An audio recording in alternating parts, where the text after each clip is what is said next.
Caribbean people living abroad significantly contribute to their home countries.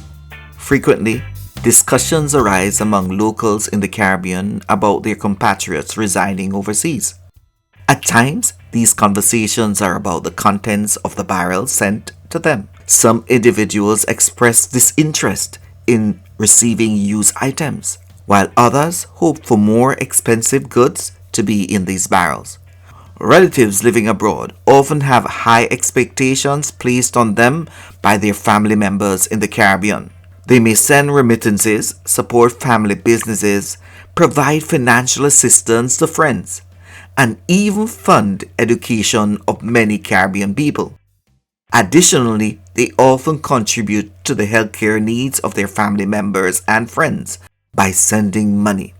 However, it is important to note that many of these individuals may be struggling financially themselves.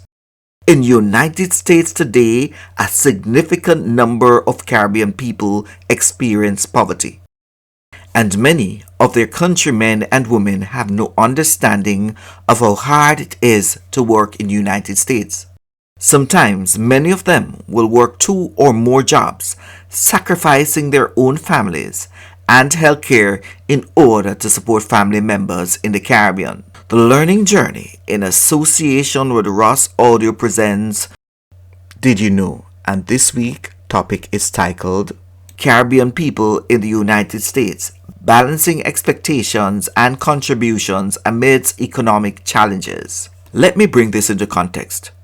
The reality is that the Caribbean immigrants residing in the United States make up 10% of the nation's 44.9 total foreign-born population. While many of our Caribbean people do work what we call good money, this is not so for everyone. One article suggests that 15% of Caribbean immigrants living in the United States were within the poverty level, compared with 14% of the entire immigrant population.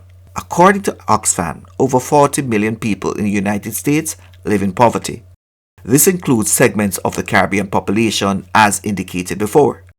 The report goes on to suggest that historically marginalized people, which include black, brown, immigrants, and of course refugees, and women and girls are in this group. For the record, I'm not saying that all Caribbean people are in this position of poverty, as the United States has a way of calculating poverty levels.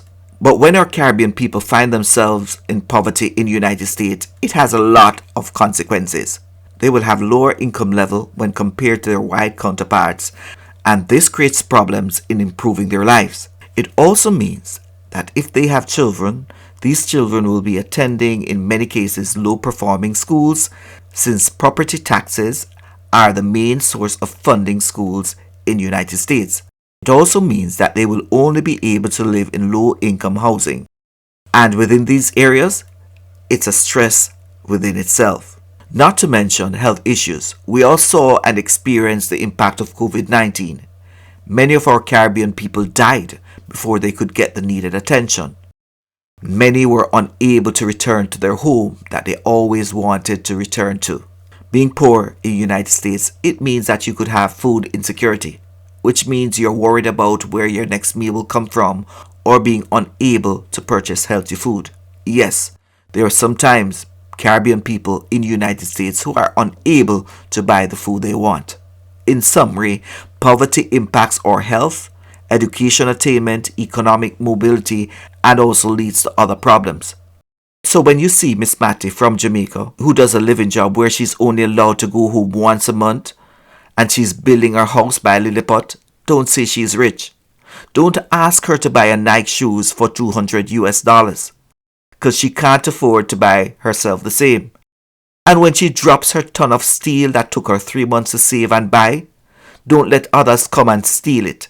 Protect her things. Just remember, in many situations, Miss Matty is just a struggling person like many others in the poverty level in the United States.